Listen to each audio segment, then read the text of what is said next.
On est là quand même le matin.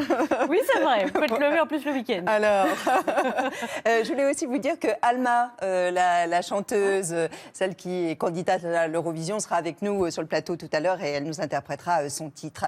Alors, on vous voit en plein travail. Votre émission a fait monter l'audience. Je crois que c'est 120 000 auditeurs que vous avez en plus. 1 200 000. 39 200. C'est ça, bon, voilà. 221. 221 depuis hier. C'est-à-dire votre famille. Voilà. Bon, est-ce que vous avez tué Cyril Hanouna? C'est vous qui l'avez tué? Ah non, je pense pas. Je crois qu'il s'est tué tout seul. C'est vrai. Ça aide, Je pense, quand il y a une vraie oui. concurrence. Oui. Et alors, il vous reste Ruquier. Oui, j'aimerais bien aller le chercher. Laurent, où est-ce qu'il est, je viens de chercher, ça va pas tarder là. Moi, je sais même s'il faut y mettre 50 ans, je suis prête. On disait tout à l'heure, vous êtes belge, vous commentez la vie politique française. Est-ce que de temps en temps, vous vous dites pas, c'est pas à moi de le faire, puisqu'après tout, je suis une étrangère? Non, mais on me le rappelle parfois. Non, je trouve que c'est important d'avoir ce regard étranger. Regardez pendant la campagne présidentielle, d'ouvrir le Courrier international ou d'avoir le regard d'un journaliste allemand qui est complètement halluciné par ce qui se passe, ou le regard d'un journaliste américain qui va s'emparer ce qu'on appelle, le storytelling, je ne sais pas si on a l'équivalent en français certainement, la façon dont on raconte l'histoire avec Marine Le Pen. Le récit, quoi. Le récit, exactement. Le récit où les Américains plongent sur Marine Le Pen. Tout ça est intéressant. Moi, j'ai toujours vu la France comme un pays où les gens se regardaient quand même pas mal le nombril, quelque chose d'assez ethnocentré qui s'explique bien par le rayonnement de votre pays, l'histoire de France, toutes les réussites culturelles, politiques, etc. Vous le trouvez atypique, notre pays? Ah, oui, il est atypique à cet égard. Et donc, depuis quelques années, maintenant, vous êtes de plus en plus curieux du regard qu'ont les autres sur vous. Et ça, c'est typique des pays plutôt en crise d'identité, en questionnement. Donc, je me sens d'autant plus légitime de donner mon regard. Et celui qui me dit que je ne le suis pas, je l'emmerde, pardonnez-moi. Voilà, c'est fait. Vous êtes favorable, vous, au vote obligatoire, comme chez vous? J'y suis plutôt favorable, mais il faudrait pour ça changer le système français et qu'il soit proportionnel. Je me rends bien compte avec le second tour qui nous attend que rendre le vote obligatoire, c'est presque une violence. Alors il faut de la proportionnelle, mais j'aime bien cette idée qu'en Belgique, il y ait à peine 10% d'abstention, qu'il y ait une amende qui vous pendonne si vous n'allez pas voter, que c'est pas tout le monde qui a une amende, on tire au sort, mais que on soit, c'est un devoir, quoi. Et ce qui est amusant, c'est de voir qu'au moment où les Français ont eu le droit de vote, qu'ils ont tout de suite réclamé le droit à ne plus voter. C'est très français, ça. Ouais, une ambiance quand vous arrivez sur un plateau. Alors ici, voilà, c'est chaleureux, mais quand vous arrivez sur le plateau de l'émission politique, il y a David Pujadas, il y a Léa Salamé, mais il y a évidemment l'invité politique. Oui, je l'attends toujours avec impatience. Oui, et lui vous attend aussi, ou elle vous attend aussi avec impatience, comme vous dites. Pas. Oui, c'est ça. Ils attendent que ce soit fini au plus vite. Parce que l'ambiance, elle est froide, glaciale. Elle est glaciale, l'ambiance. Je pense que ça tient au format de l'émission. C'est une émission politique, c'est la grand-messe politique. Donc, il y a beaucoup de sérieux. Et je le comprends et je le respecte. Et de solennité. Exactement. Et d'enjeu, parce que c'est le grand oral. On a vu que la télévision a joué quand même un grand rôle dans cette campagne et dans cette élection. Plus que la radio? Je ne sais pas dans quelle mesure... L'image est plus forte? Oui. Je suis incapable de mesurer l'impact. Peut-être que sur la radio, on a la chance d'être un peu plus sur le fond parce qu'on n'a pas l'image. Mais la force de l'image, c'est quelque chose en politique. Voilà, je ne peux pas vous faire le détail. Donc, oui, ça tient. Il y a une froideur. C'est pas. Les gens n'osent pas applaudir, n'osent pas réagir. Et puis tout simplement, il n'y a pas de micro dans le public. Donc, les quelques rires qu'heureusement j'entends, parce que les gens ils ne savent pas s'ils peuvent rire ou pas.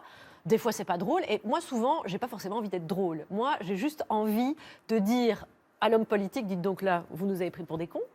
Là aussi. Et là, vous nous avez pris pour des cons. Et quand vous avez dit ça, on n'est pas dupes. Est-ce que vous croyez que vous dites tout haut ce que les journalistes pensent tout bas? En partie. Eux sont tenus à l'orthodoxie du métier. Donc, à une certaine neutralité. À y tendre le plus possible. On entend, ça trahit parfois à travers le ton, mais ils posent des questions, ils ne peuvent pas faire d'affirmations. Moi, je peux déborder du cadre dans la limite de la loi, donc dans la limite de la diffamation, évidemment. Mais en toute liberté. Mais en toute liberté. Et donc, oui, je pense que quand j'arrive face à Nicolas Sarkozy avec une casserole, je pense qu'il y a quand même beaucoup de Français qui rêveraient de le faire. Et souvent, je me dis, tiens, les Français, s'ils devaient amener un objet à tel homme politique, qu'est-ce qu'ils amèneraient? C'est comme ça que je réfléchis. Donc oui, je pense que je peux me permettre des choses que les autres ne peuvent pas. Charline, on a compilé quelques-uns des meilleurs moments. Voici la carte blanche de Charline Vanhoenacker. Bonjour Monsieur Valls. Bonjour Monsieur Juppé. Bonjour. Bonjour Monsieur Montebourg. Bonjour Monsieur le maire. Bonjour Bonsoir. Monsieur Hamon. Bonjour Monsieur Mélenchon. Dites donc, qu'est-ce que vous leur avez passé comme savon à ces deux-là, hein? Monsieur Fillon, voilà, là, dites donc, vous avez envoyé pendant cette soirée. Bon, alors, elle démarre quand votre campagne, hein? Vous séduisez la gauche, mais vous avez un programme de droite. Quelle souplesse, Monsieur Juppé. Vous êtes un petit peu la Nadia Comaneci de la politique. Je vais vous demander à tous de bien lever très haut la main gauche. Voilà, très bien. Ben, vous voyez, Monsieur Valls, les Français, ils ne confondent pas la droite et la gauche, donc il n'y a vraiment que vous, hein. Bon. Vous avez dit, je veux casser la caste. Ça, c'est fun. Casser la caste, ça fait de vous le Brice de Nice de la politique. Vous êtes un politique, mais un politique avec un grand-père boucher, vous avez tenu à le rappeler, idéal pour saigner les entreprises. C'est déjà la 5e émission, et à chaque fois, il y a toujours un gros réac sur le plateau, hein, et cette fois, aucun. Je veux dire, aucun réac. Non. Ça prend pas parce qu'un socialiste avec des idées de gauche, ben les gens ne sont plus habitués, hein. Vous voyez, quand c'est pas vous qui choisissez les journalistes, les lumières et les réalisateurs, eh ben ça se passe bien quand même. Et ça, je trouve que c'est chouette. C'est bien simple, si Mère Teresa et le général de Gaulle avaient un enfant, ce serait vous. Vous avez été Premier ministre de Nicolas Sarkozy. Ça doit vous faire un tel paquet de points pénibilité, ça que vous pourriez déjà être à la retraite, hein. Vous voyez, vous étiez parti pour faire battre le cœur de la France. Et finalement, vous allez juste faire battre la gauche de la France. Mais enfin, vu que c'est historique, vous savez quoi? Ça mérite des applaudissements. Allez, je vous laisse tout ça, hein, je vous l'offre. Et ça donne un amont souriant. Oui. Ah oui, c'est fou, c'est étonnant. Qu'est-ce que vous vous dites quand vous arrivez sur ce plateau? Est-ce que vous vous faites violence? Est-ce que vous avez le trac? Parce que on le sait bien, hein, pour faire de la télé, il y a aussi, il faut parfois un peu d'audace, hein, Oui. dans ce que vous faites. Il faut de l'audace. Il faut même du courage, presque physique. Ça, je sais pas, mais moi, je suis peut-être totalement inconsciente, mais j'arrive ultra détendue. Je pense que la seule fois où je suis arrivée un peu comme ça, c'est parce qu'on m'avait poussée, je savais pas que c'était à moi, où je suis arrivée comme ça. Mais c'est fait, le plus dur est fait. J'ai écrit, j'ai ce que j'ai à dire, même si c'est très frais, parce que j'écris pendant l'émission. Et j'arrive et je me dis, c'est que de la télé, et j'ai travaillé. C'est pour ça que je suis pas stressée. En fait, j'ai beaucoup le trac 15 jours avant. 15 jours avant, si j'ai pas un axe de comment je vais tracer mon sillon, de qu'est-ce que je vais lui dire, de quel objet je vais amener, de quel est le message, là, je suis surstressée. Il y en a un ou une qui est plus impressionnant? Physiquement, peut-être. C'est pas impressionnant. Par son attitude. Moi, je n'aime pas me laisser impressionner parce que j'estime qu'il n'y a pas tellement de hiérarchie. Déjà, j'ai pas voté pour lui, donc s'il est là, c'est pas de ma faute. Voilà. Donc, j'aime pas cette idée j'aime pas l'idée de hiérarchie déjà. Donc, ça m'ôte beaucoup de pression. Après, ce qui est peut-être plus désagréable, c'est la crispation. Et vous pouvez diviser en deux catégories les politiques extrêmement détendus. Et ça se sent sur leurs équipes, et je dirais à la rigueur, ça se sent même sur leur ministère, sur les fonctionnaires qu'il y a en dessous, etc. Et ceux qui sont extrêmement tendus, stressés, et qui diffusent ça, mais même jusque dans le public. C'est très clair. Dès que l'homme politique est quelqu'un de nerveux, de stressé, de contenu, c'est vraiment une onde humaine qui se propage jusque dans le public. Quand il est détendu, c'est le contraire. Est-ce que certains ou certaines tentent de vous récupérer à la sortie, en tentant de déjeuner avec vous? Non, jamais. Ça n'est jamais arrivé. C'est à France Inter que je les croise le plus souvent. Tous les matins, j'en croise au moins 2. Et quand je dis je croise, en fait, c'est pas tellement vrai parce que ils partent à gauche, très bien, je pars à droite. C'est-à-dire que je mets vraiment une barrière étanche entre eux et moi. Je ne tiens pas à être influencée par une tape sur l'épaule. Charline, je vais vous demander quelque chose. Je vous demande de faire, amende honorable, pour la première fois de votre vie, faire un examen de conscience. Ah. Ouais. Ah, votre poulpe, oui, je vois, et de prouver que vous pouvez cirer les pompes d'un politique. S'il vous plaît. Cirer les pompes. Ça m'est impossible. Non, ça c'est pas possible. Même cette chaussure, vous la cirez. Elle est très belle, hein. Ouais. Alors, Ouais. c'est joli, c'est de la belle matière. C'est François Fillon qui vous l'a rendu ou comment ça se passe? Ça pourrait l'être. Non, ça c'est vraiment un truc que Oui. je peux pas. Alors, Je peux pas. ouais. cirer les pompes, alors évidemment c'est dans les deux sens.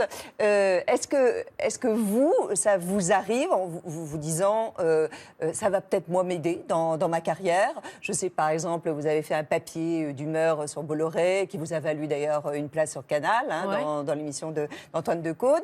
Est-ce que vous ça m'a valu de perdre ma place. Voilà. Est-ce que ça ne vous a pas desservi? Est-ce que ça ne vous dessert pas dans votre vie professionnelle? Pour l'instant, non. Alors, ça me ferme des portes. C'est-à-dire que tous les mois, quand je m'attaque au président de M6, à Bolloré, à des confrères qui peut-être plus tard auront un poste de direction ou qui vont peut-être se retrouver à France Inter dans un poste de direction, je sais très bien que je risque... mais véritablement, je m'en fiche. Et je ne peux pas vous l'expliquer pourquoi, mais j'ai pas... Repartir en Belgique? Bah oui, j'ai pas peur de me faire virer. Là, je m'éclate, c'est super. Donc si ça s'arrête, je serais triste.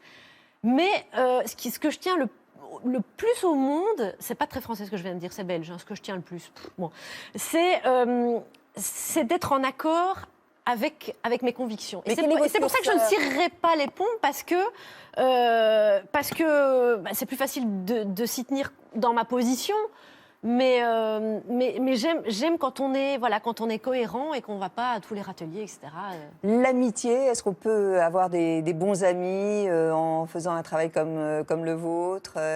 Est-ce que votre vie privée aussi existe? Parce qu'on a l'impression que vous faites que ça, quoi. Oui, elle est réduite forcément. Je pense que c'est un temps limité. Je peux pas faire ça des années, parce qu'il y a un moment où il faut, la vie c'est autre chose. Mais j'arrive à bien sûr me ménager